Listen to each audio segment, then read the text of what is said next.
Welcome to ScreenPlay, where we review elements of pop culture from music and television to video games and film. I'm your host, Haley Cummings, substituting for Noah Bailey. On today's show, we'll be reviewing a lesser-known band known as Years and Years, and then we'll also be reviewing the widely popular group One Direction. So, Sam, you reviewed Years and Years.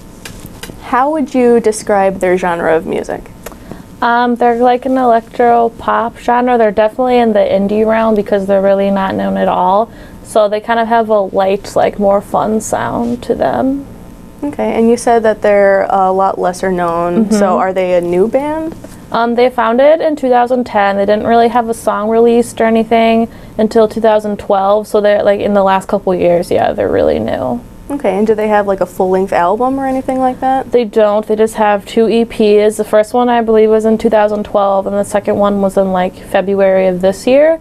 And each one only has like, I believe I think the first one only has like 1 song, and the second one might have 2. And then there's a few other songs, but they're just remixes of the original ones. So they don't have a lot out at all, like as far as like iTunes or like albums or anything. Okay, and for the limited amount that they do have out, they have music videos for those? Yeah, I found them because I was on YouTube again, like really late, like bored, and so I was looking through music videos, and then I saw like an interesting thumbnail on the side, and I clicked on it, and I'm like, oh, I haven't heard of them, and they have cool music videos too, and the music that they have on YouTube, because I looked them up on iTunes after, because I was interested, and they don't have like any of that on there, which is really weird, so it's like the most popular like music library app when they don't have anything on there. So if you want to check them out, go to YouTube for sure. Okay, and out of curiosity, you said they have really cool music videos. The one that you watched, like, was that more of like a story or the band or? Yeah, I watched like all of them that I could find. I think they have like 3 or 4. Most of them, yeah, it's like a story instead of them just like singing, which is becoming, I feel like, a lot more popular now because no one really wants to see people just standing there singing. They rather like see it told in a different way. So they do a good job of that. Okay, that's cool. And how would you say that Years and Years compares to some of the other bands and artists that you've covered during this season? I'd say they're pretty similar. I tried to cover more bands that were maybe not as known, or maybe they're now more known because of a song, or they're becoming more popular, and they all kind of in like the indie realm. Like I did Broods last week, and they're kind of like an electro pop, and that's what they fall under too. So I tried to steer more towards I feel like music that'd be more like user friendly that everyone loves, because I have certain genres that I really like metal type stuff that other people will not. So I tried not to really bring it to the show. But yeah, I think they fall well with everybody, and they have a similar sound to other bands I've talked about. Okay, and is there any way that people around here can see them live, or is that kind of not possible? No, because they're based in London, so they're yet another band that's from like the UK. They're not from here. So they're playing like, I believe, like a lot of like local shows around there now. Maybe if they have a full-length album, hopefully soon, and it goes well, maybe they'll take a journey over here, but for now, no. Okay, so hopefully in the future you'll be able to check out Years and Years live if they ever get to the point where they can travel abroad that much. So from now on, you can check them out on YouTube, Years and Years. They have some pretty cool music videos. All right, so now we're going to switch over to Kristen, and you reviewed One Direction, specifically with their new album, 4. Yes. So is it safe to say that you're a fan? Yeah. Been a fan basically since they came out with their first CD like 3 years ago, so yeah. Okay, and how would you say that 4 relates to some of their previous work?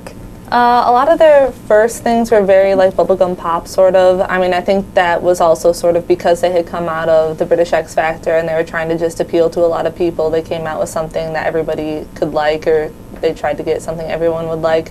And then even with their last CD, it started to get more of like the 80s rock kind of vibe to it, and maybe that was like testing the waters, but they have a lot more of that in this CD too.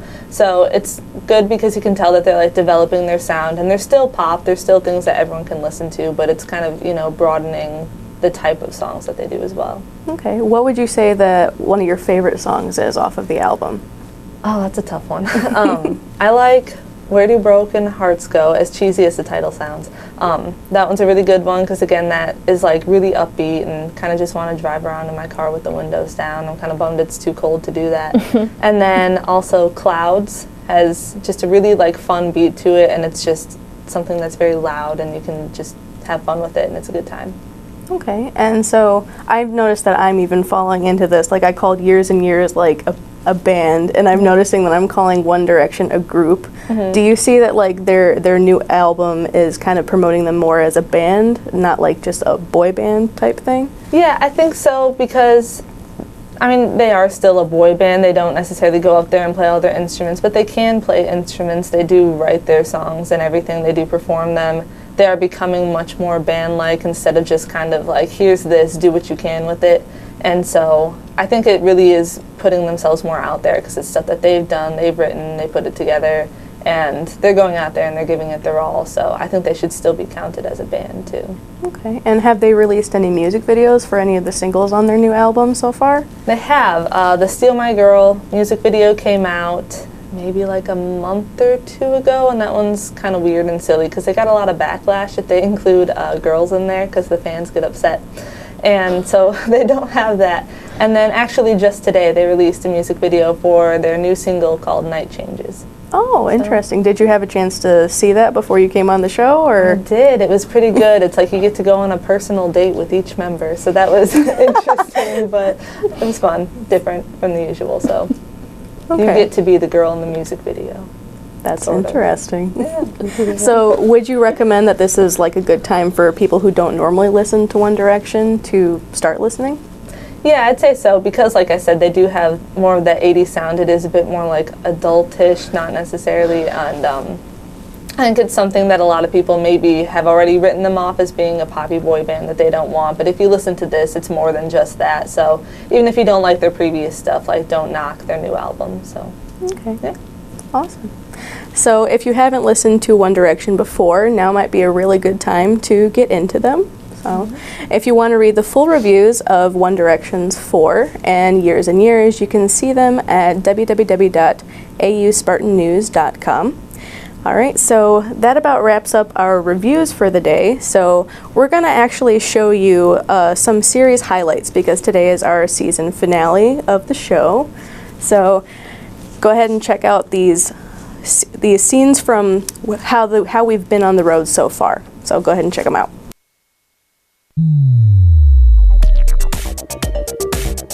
You start to beat things with a dead horse after a while. Beat things with a dead horse. Maybe not with a dead. You beat the dead horse. Yeah. You don't beat things with a dead.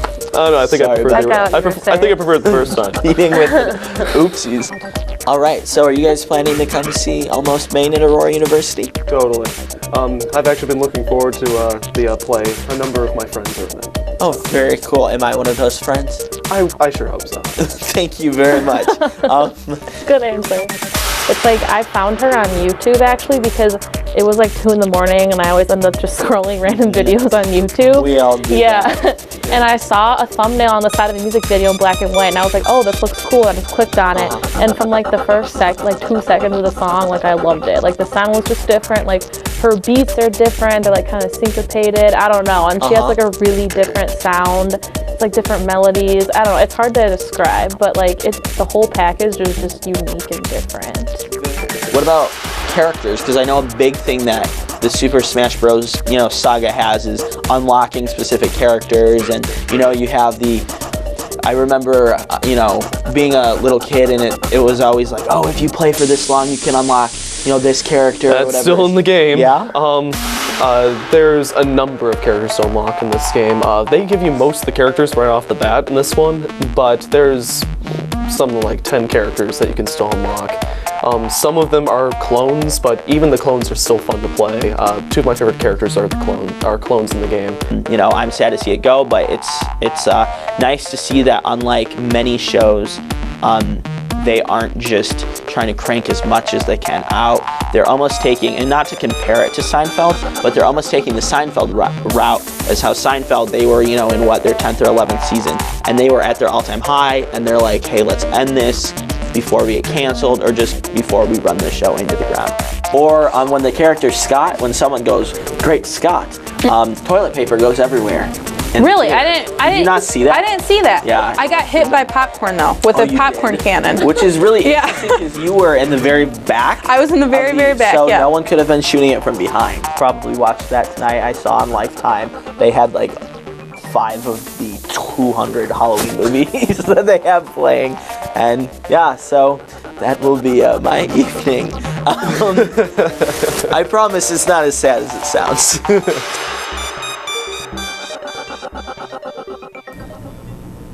I think we can all say that it's been a pretty successful season so far. So now we're going to transition to our last thoughts section, and today we have a special guest. We're going to have Dr. Neller with us today to talk about the influx of superhero television shows. So I've noticed that there's quite a few of them that have cropped up, especially this season. Like, what is your general opinion on this? Well, I think it's a good thing. I'm a huge fan of the superhero genre, even when I would rather not be. Just going back to my youth reading comic books and stuff. So it's sort of validating for me all this stuff that I had to kind of read in the confines of my room and not tell anybody I was a comic book fan for years and years, that now it's on TV and it's in the movies, they make billions of dollars, and I see just random people walking down the street with, you know, Captain America t-shirts on and things like that. So, but yeah, this season, I think the sort of movie craze of superheroes has finally kind of hit the small screen.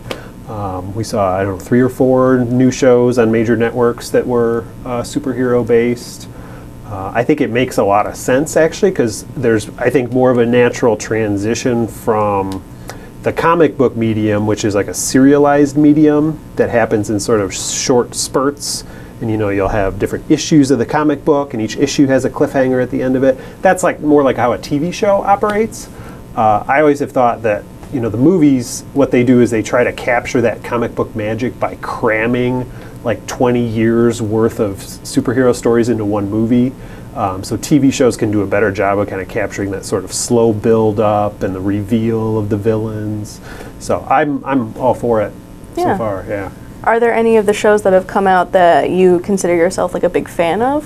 Well, I'm probably more a fan of the Marvel universe. I'm not, you know, I like both. I like the Batman and the Superman too, but so I do like Agents of S.H.I.E.L.D. I think that was a show that had kind of a slow start, but that is one that I make sure I watch every week. If I'm not home, I always record it and catch up on it later. And they've done a better job, I think, beginning at the end of the first season of feeling more like a comic book and kind of working in a lot more of the Marvel characters and actually having like plot twists that you care about and characters that you kind of care about. It was a very sort of formulaic show to start with, and I think that's doing a good job.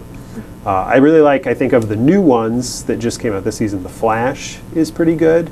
It is sort of a formula kind of show, but it is feels very comic booky, you know. It's got that kind of, it's not trying to be some sort of grim and dark psychological essay on what superheroes are or anything. It's just like, there's this guy and he learns how to run real fast and now he's going to save some people.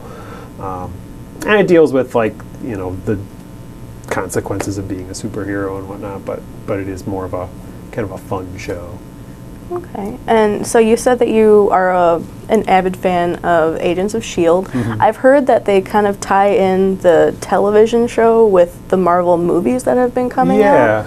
So that is something that they do. Yeah, and that's something that I think draws a lot of people in as well. And that's a very comic book thing to do. You know, that was what comic books always did, is they would take different titles and have characters meet with each other and have team-ups. And so, and I'm sure that takes a lot of coordination on the end of the, you know, the ABC Marvel Disney partnership, although they've got the resources to pull it off. But yeah, that is something unique, because so far the DC universe isn't tying, the TV people aren't really tying into the movie people. Yeah. But it is cool to see that and trying to time everything, and yeah.